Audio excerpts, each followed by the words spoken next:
One thing to know about Tantra is that as many people as you ask what it is, you'll get a different definition for every person. Tantra, if we were to take the word apart, Tan means soul, and Tra means getting closer. Tantra is the ancient art of conscious loving. It means expansive weaving. So by expanding and connecting without attachment, we weave into the everything. We weave the planets and the stars and everybody that's here, everybody in the world.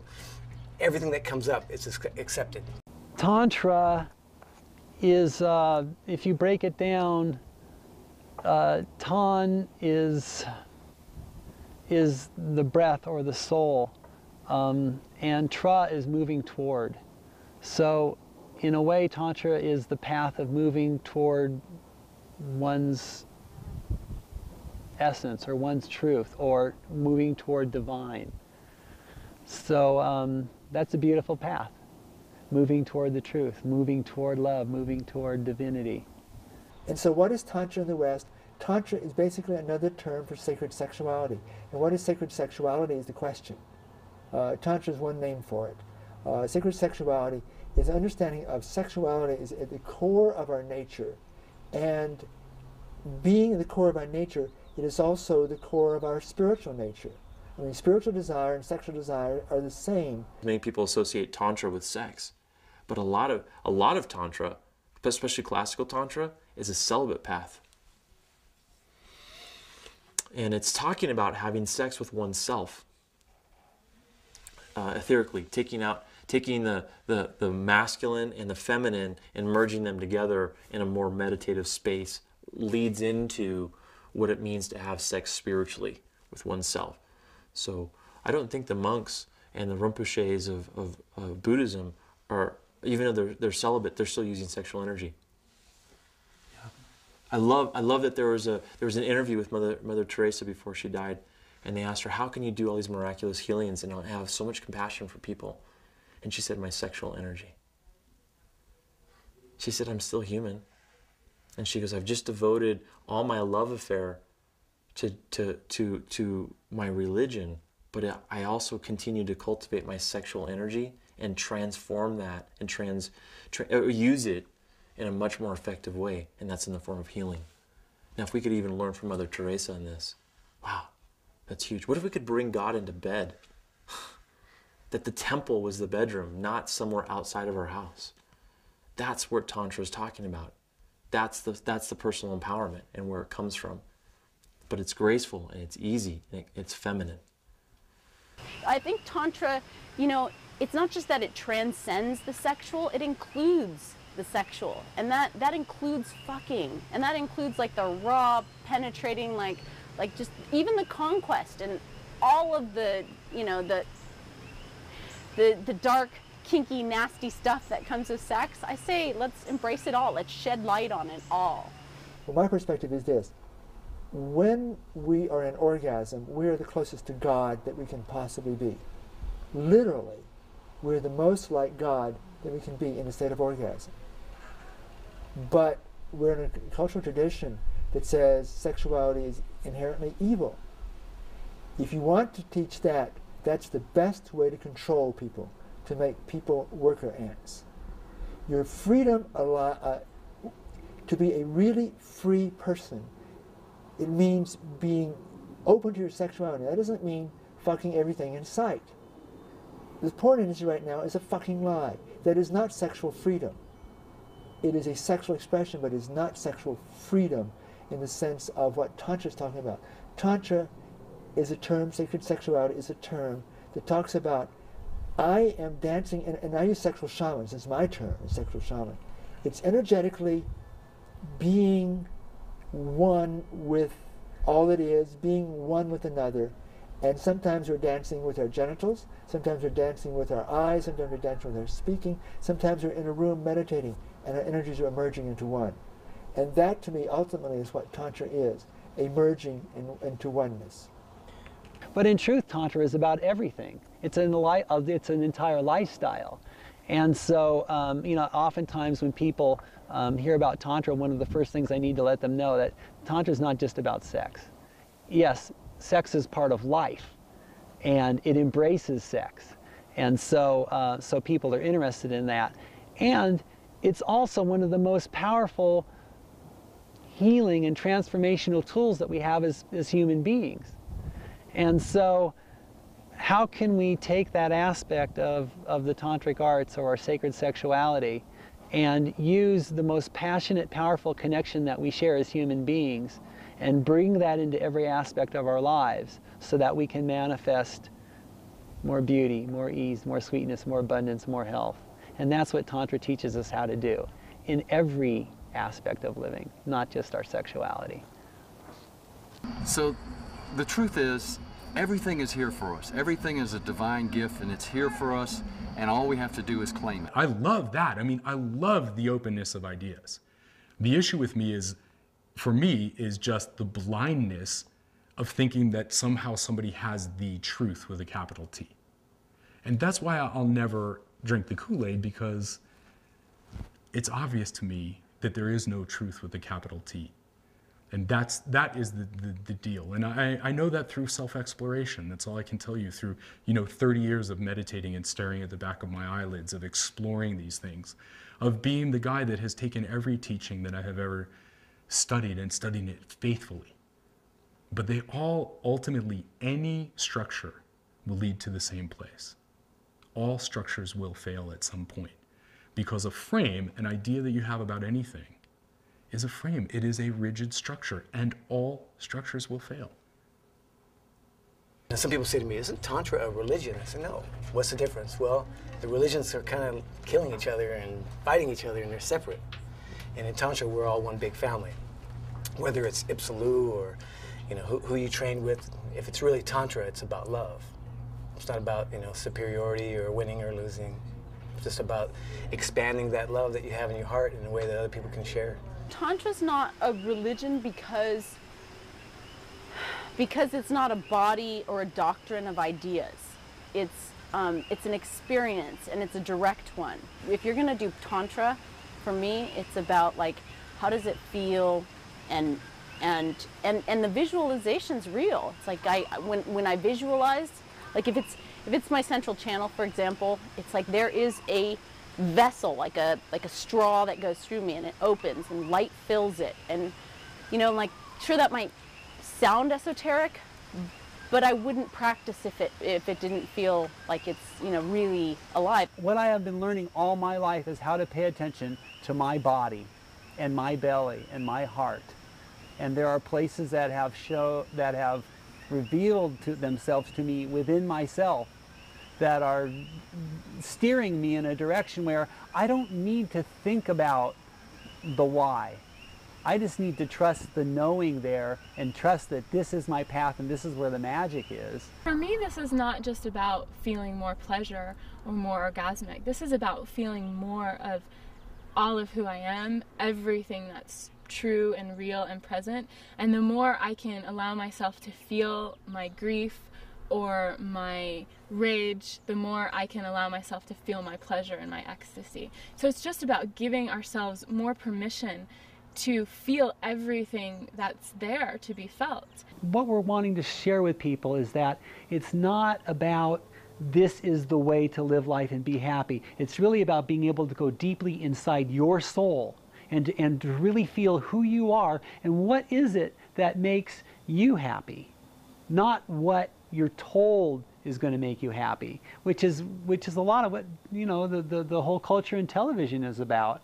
It's like, oh, if you buy this product, you'll be happy, and if you do this way, you'll be happy, and if you get married and and live this way and this way and this way, this is the formula for happiness. So as we're little kids, we're conditioned to believe that this formula is going to bring happiness, rather than going all the way deep into our own individuality and determine, who am I as an individual? What does my heart want? What does my body want? What does my belly want? What do I really feel? And to desire that, and then to manifest it, and to feel, to bring in that kind of self-fulfillment. The levels that people can go to when they start clearly communicating in the bedroom is huge. When emotion is no longer blocked or held is huge. Like, these are the things that can be supported, because the truth is that Tantra speaks What is sex? Why is sex within this spiritual system? Why is sex in this very scientific religion, if you will? Because it's said that once one raises to the level of high orgasmic state, that they literally open up and the drippings of the universe can fall into them and you can reach enlightenment through sex. That's what Tantra talks about.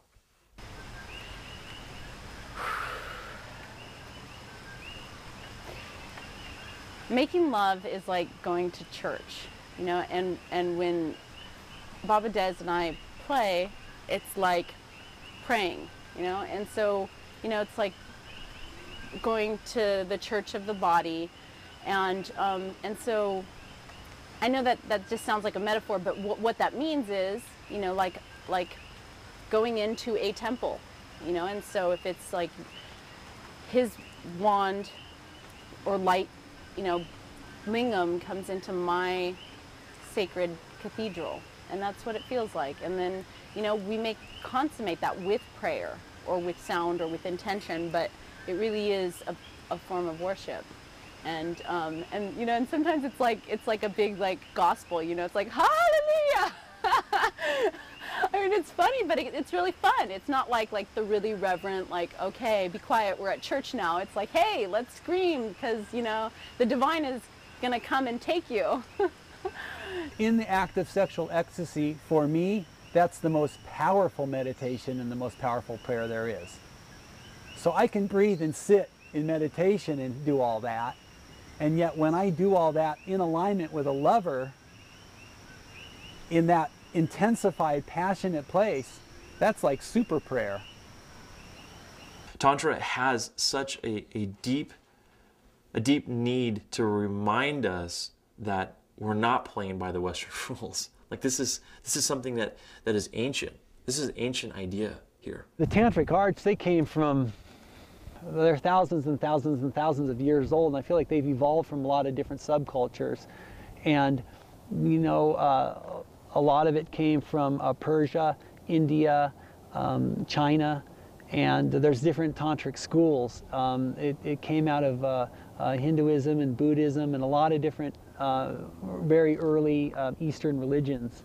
I also feel like they're in every culture around the world. There's aspects of sexuality, and there's been people that are shamans and sacred sexual healers that come from South America, North America, Europe, in different traditions. And so what's happened is that there's been a merging and a melting of all the different schools and different tools that work. And that's my intention, is to, rather than limit myself to any particular lineage, what I do is I pull from all the wisdom that's available from the entire scope of humanity and all that's ever happened, and I'll bring in whatever works and bring that into a package that can serve modern man today. And what are the rituals and the practices that can make a difference now that are relevant for real people in the world and in our culture. Tantra comes from India, and it was born of a woman teaching a man how to start living life within, so then it can expand outward. So the first teaching of Tantra is, how do you dive into yourself, and then how do you share that abundance with the rest of the world? So Raha was the fourth Buddha. It said that he's the one that's the founder of what Tantra is today. And he was taught by a woman, and we don't know her name. And we don't know when she was born, and we don't know when she died. And yet, she was the teacher. She taught him everything. And they were lovers. And they maintained that love affair, that spiritual, soul-based love affair for a very long time. But back then, women didn't have the voice. They didn't have the opportunity to really make an effect on the planet, let alone in their community. Saraha was able to take her information and move it as if he was speaking her language, her words. He loved her deeply. They made love, they lived together, they traveled together, they explored, they expanded, but it said that he reached enlightenment and she didn't, which I think is funny. I'm not really sure why that happened or why that's shared. But Tantra itself is a feminine system designed by women, and it's a graceful system. It reaches to the depth of what it is to have a personal relationship and then to extend that with other people. But Tantra started in India, and like many things in India, was so heavy with religion in India, it had to move, it had to leave, it couldn't thrive. So it moved to Tibet. It was challenging because there was a jihad going on, and that jihad really caused a lot of the information of Tantra to go underground, and definitely a lot of the women and the temples were destroyed. It was very bloody. But from that, Tibet held a very secret underground opportunity to take this information, keep it down. And so these scrolls were written, and it was all put into a dead language, well, now a dead language, Sanskrit.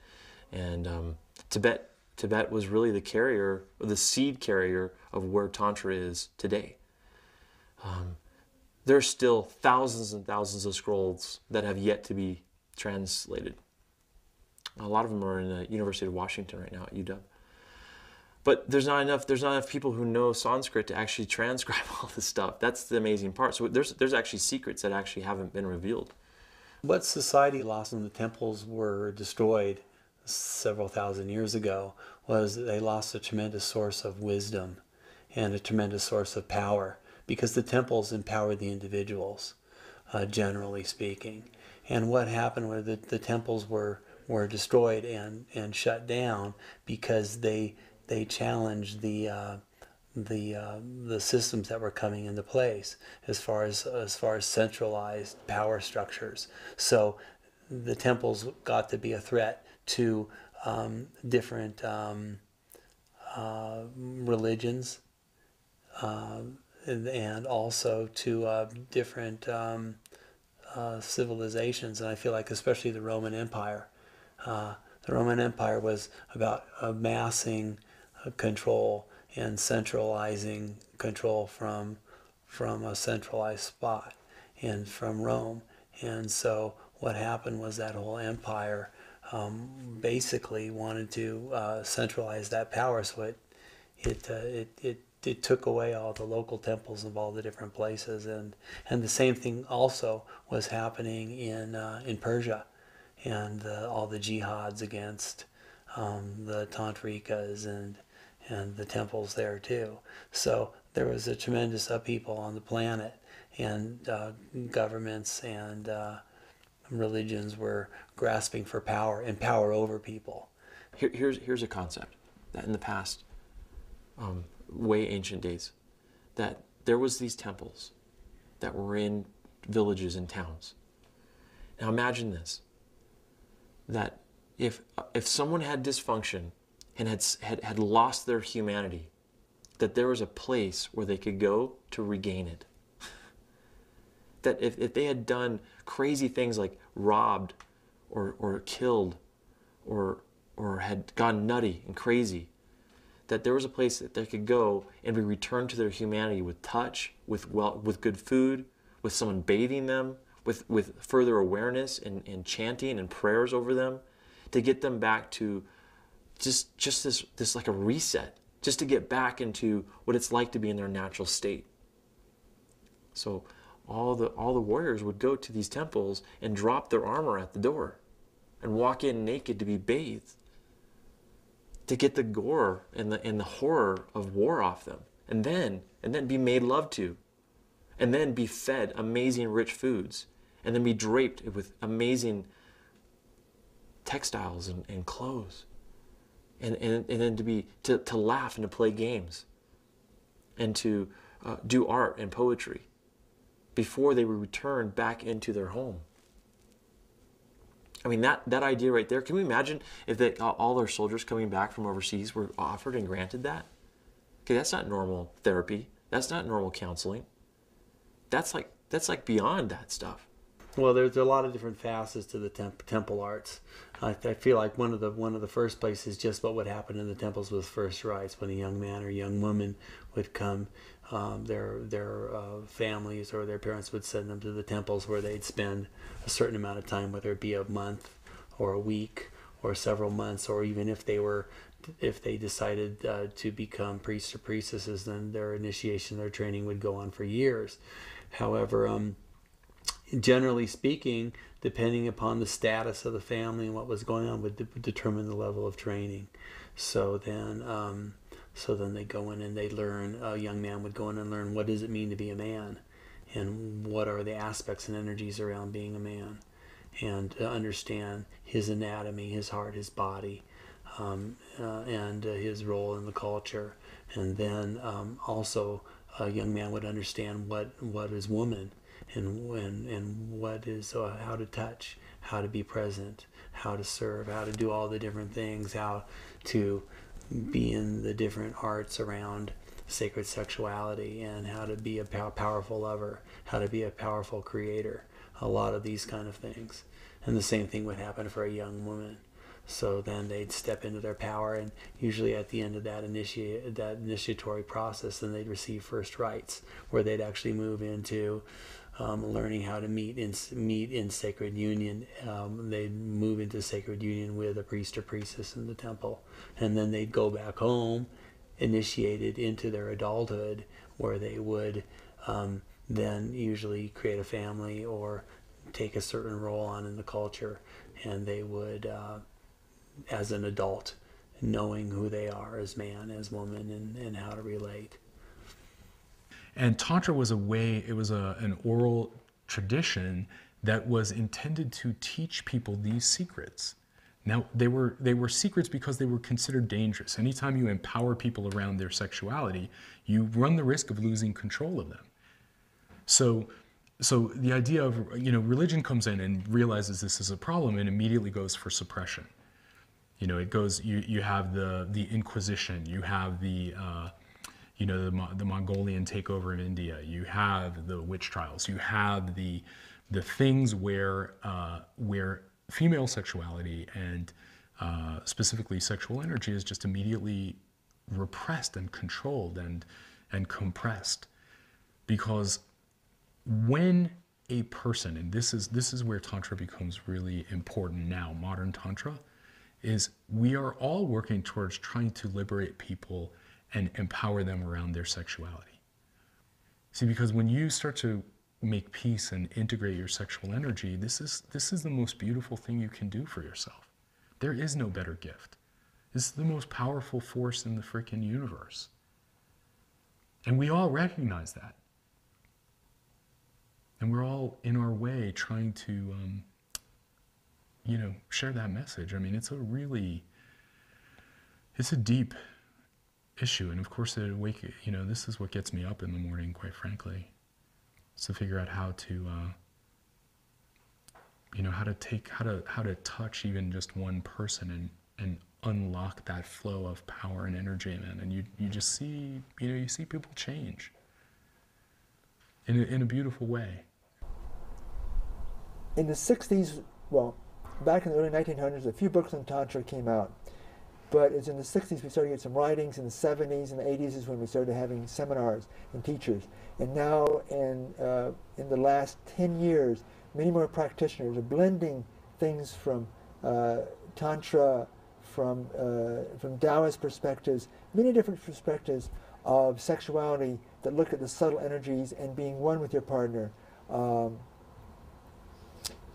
There are many more practitioners, but I think one of the things that's going to be happening is, as it's being more known, it will become more commercialized, it will become more simplified on the one hand, and it will become another pop thing to do tantric sexuality, which is in a sense a good thing if people learn to ceremonially relate to lovemaking rather than a slam bam thank you ma'am, and honoring of one's partner.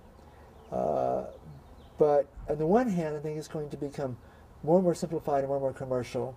On the other hand, I think what we're developing are more and more teachers, practitioners, we're going deeper and deeper and deeper into this, so that I think there will be eventually a more sophisticated, more developed Western Tantra.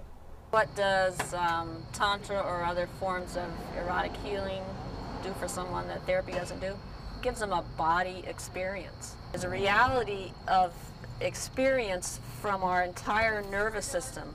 Our physiology changes with physical experience in a way that it doesn't change with talking. And just as we need to have mental health and physical health and emotional health, we need to have sexual health. Rather than just being theory and being talk, it's like, this is what it feels like. This is what it feels like to have someone truly present with you. This is what it feels like to be loved and touched by someone who's fully present. Rather than a lot of women and a lot of men talk about being in relationships, and the people that they're in relationship with, it's almost like they move into this sexual space and they disappear. They go into this routine. Rather than like really getting present with someone, all of a sudden it's just like this obsessive nature that comes over people. And like I was mentioning earlier, sometimes it's actually quite addictive. People will actually numb out to have intimacy. They'll either get stoned, they'll drink some wine, they'll do something, they'll go into some giddy space, or they'll close their eyes, they'll turn off the lights. Rather than it being a place for people to really have communion, it's just a way to have their physical needs met. People get programmed that, you know, the average programming that we teach our women is get it up, get it off, you know, and it's over, roll over, put the energy away. Our programming, the energy comes up, it's bothering us, we gotta get rid of it. And it's hard to teach that, you know, in an evening, that this is sacred energy and that we wanna utilize it for not only your benefit and my benefit, but the benefit of everybody and the greater good. I call myself a healer, but in truth, it's really the people I work with who are the healers because they're healing themselves. I'm still, you know, some of me's a 16-year-old little girl, and some of me's the 34-year-old tantrika goddess muse. So to be able to honor that, Tantra is about weaving. It's about bringing together the polarities in our lives, and there's no separation between the student and the teacher. The way it was taught to me was we're already starters in the game. There's no practice. Every single one of us, the moment we're born, we're in the game. The new Tantra that's alive right now, and the new Tantra that's in America, really has a chance to flourish if people got that. They don't need practice. They already know it. They do already know it. But it's about shedding all the things that keep us from knowing it. Concepts, values, ideas, teachings. That's why I don't like to be called a teacher. I want to be called a facilitator. I don't want to add to someone's dysfunction. I actually want to unteach people. I want to unlearn. I want to help people unlearn. On this planet, most people are disconnected from their emotional bodies. And so how we determine who we are and what we want is to reclaim, energize, and to vibrate our emotional bodies. That's the core of shamanic work, and it's the core of the tantric practices, and it's the core of how we attain happiness as human beings, by reconnecting with our emotional bodies. See, in Tantra, it doesn't assume that someone's broken or needs healing. That's the most beautiful part about Tantra. So how I approach it is everyone's complete and whole. They're just in certain states of change or awareness. And there are a lot of professions where it's not appropriate to touch anyone, that just touching someone can be enough to lose your license. And so what more and more professionals are realizing, that it's in the touch that the healing happens. So yeah, clients come because they want to learn ejaculation control, or they want to learn how to be a better lover, or you know, you get a virgin that's never touched a woman before and he's wanting to learn sex education. And so what I'm doing is just kind of reorienting, bringing it back to the present, bringing it back to a place where it's not about getting somewhere. It's just about being in the moment with each other, connected here and now. Not going for some gusto, but just enjoying what the truth is in each moment. What I do, what may look like a hybrid between counseling and prostitution, and merging that together, I mean, that's the work. We always have to be extremely cautious not to overstep other people's boundary, even though people come to us to find expansion within their own sexuality. They want to learn new models, new ways of living, and to be freer within that. A lot of other old wounds can get triggered. And unless a Daka or Dakini has absolutely clear, defined boundaries and can hold the space for a client or a seeker to come in, it is a very, very thin line. And the ice at times is really, really thin too, where it can break through. Be it sacred spot, be it sacred union with clients. It is a personal choice. Most practitioners I know choose as a male not to engage in the sacred union with the seekers or clients unless one has an absolute established foundation.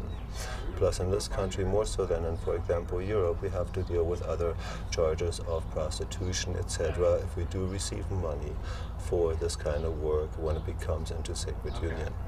We can work as healers in many different ways. The sacred union is one of those things where we have to be extremely cautious and where we have to be very healthy in our own beings, that we know we are a vessel of light. We are not here to have our own personal enjoyment, sexual desires, fantasies, anything of that nature. All this has to drop. We have to be 100% available only for those that seek and to only see those in front of us. It can be a lonely kind of work because it's not recognized a lot out in the world. And it's not something that's actually understandable by a lot of people. So it's really great to be on other people who know what I'm talking about. Before Tantra, I was pretty much the same person that I am today, only now I feel grounded in who I am. I was the rebel without a cause then. I'm a rebel with a cause now. I'm getting chills remembering that experience and that sensation, because that's what's been healing for me, is to honor my path as a slut. The idea of here's a spiritual life, I was raised in the church, and then here's a sexual life, and that pretty much wasn't addressed growing up, and never the twain shall meet. I can say that I describe my work differently depending on who I talk to. To my father, I'm a couples counselor, and he likes that. I had a lot of sexual energy moving through me that my parents didn't know how to teach me about, and they were actually petrified by it. And so I didn't know what to do with it, and that continued until I met this Tantra teacher in my 20s who said, you have a gift. Your sexual energy is a gift. And instead of acting as a 4-year-old with a sword, why don't you learn how to wield that and utilize that as a tool? We had an experience of falling into each other where we weren't having sex, but we say we made love that night. Meaning we came together energetically, and we're shaking, we're having what people call kriyas or kundalini coming up the spine, and we didn't even kiss. And we sat like that for 5 hours, just holding each other. And it was one of the most amazing experiences of my life. I can't ever go back to having sex the way I used to after something like that, where you're looking in another person's eyes going, what is this? What is this between us? And I was 2 weeks away from my wedding with someone else. My path has been pretty interesting. I died twice back in '77. And so when I was brought back the second time, I was told to come back. I wasn't told why, but I know that I'm here to put signposts in the road for others or to help guide others. So I had the opportunity to study with a yogi, Yogi Bhajan, White Tantric Yoga, and Yogi Bhajan's people. And White Tantric Yoga is a yoga of working with different posture sets are called kriyas, to move through blockages of energy and certain ways of holding your body that allows energy to flow, that allows endocrine systems to balance, that allows neural pathways to function in a new way, that allows endorphins to be released and awareness to occur, as well as energetic raising of the energy. She united with my energy in a way that my energy united the masculine feminine energy within me, that started sending this incredible energy up my spine, and my body started shaking and bouncing and lifting off the floor. And when I got to the place where I was bouncing about 2 feet up in the air at a time and kind of having some hang time, I realized something was powerful that I couldn't stop. It just kept happening.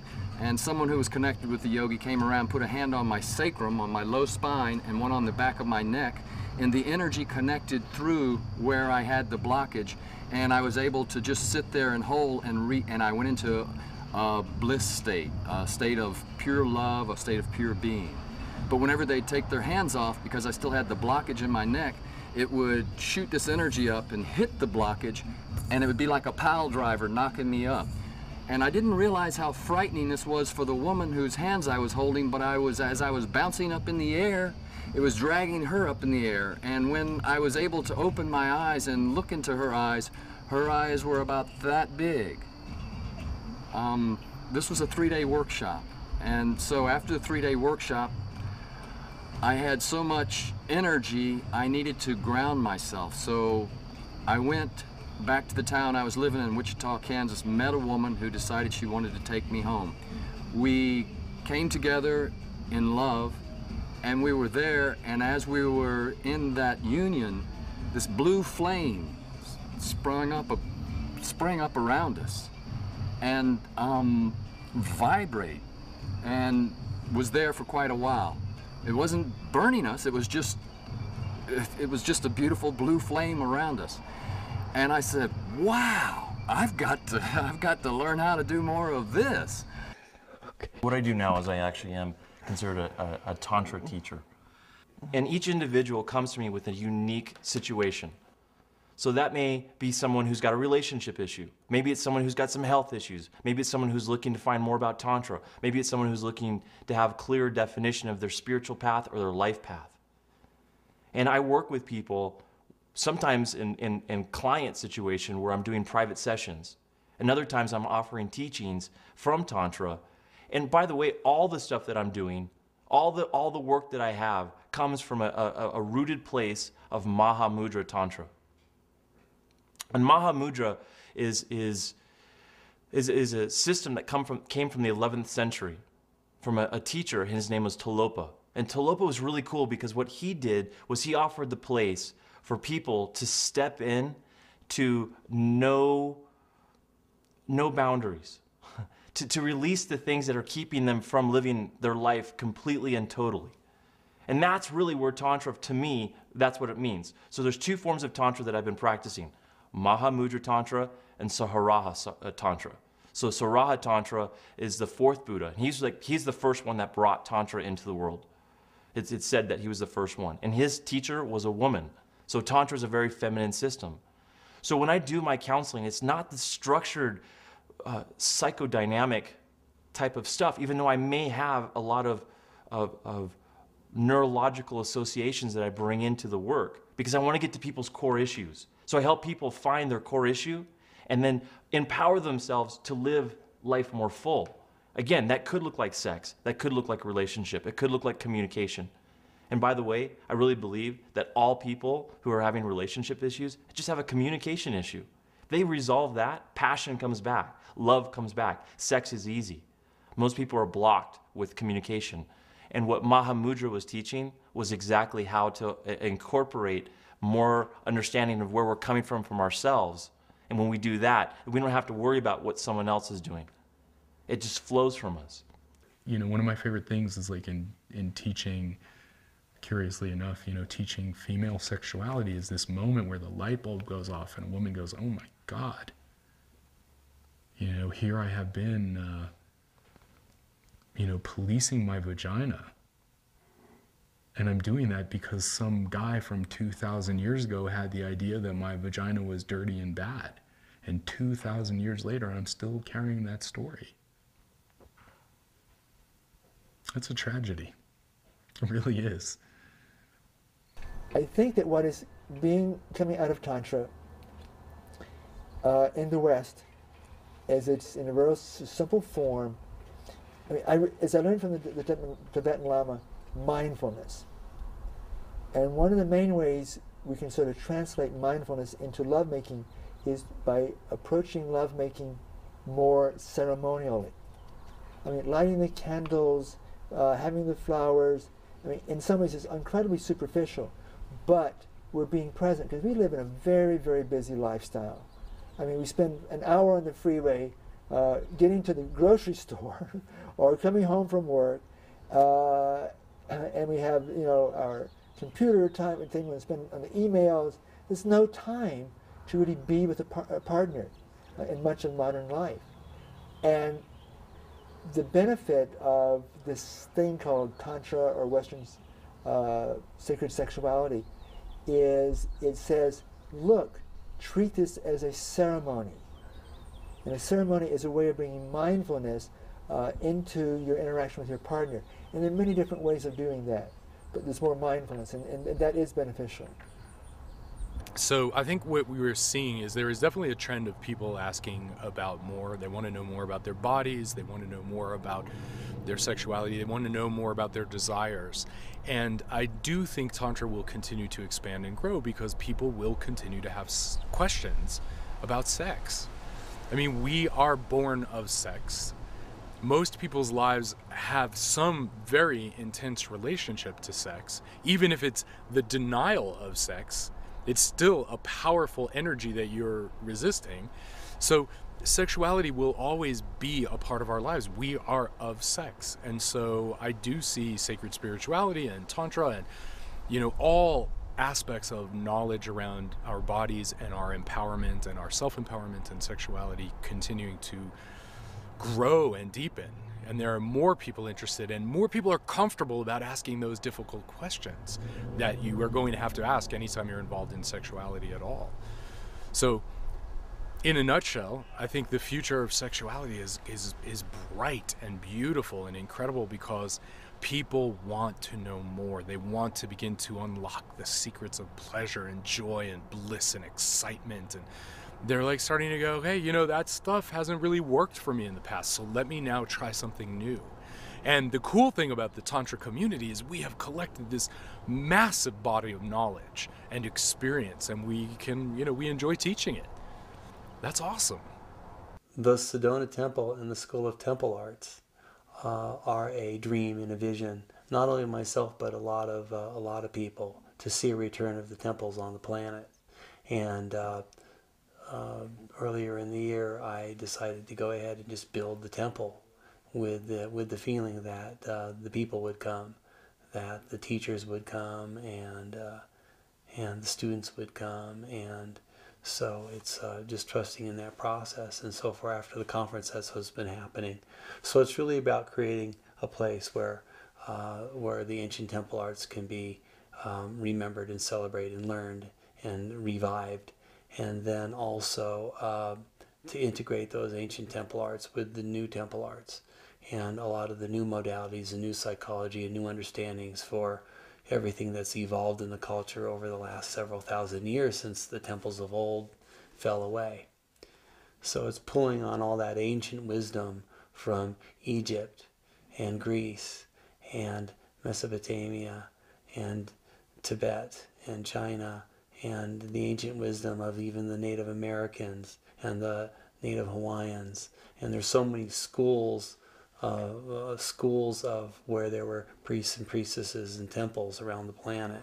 So it's pulling on all that collective wisdom and then also bringing in all the new information and new wisdom that's actually coming in right now and being sourced and channeled right now from the divine.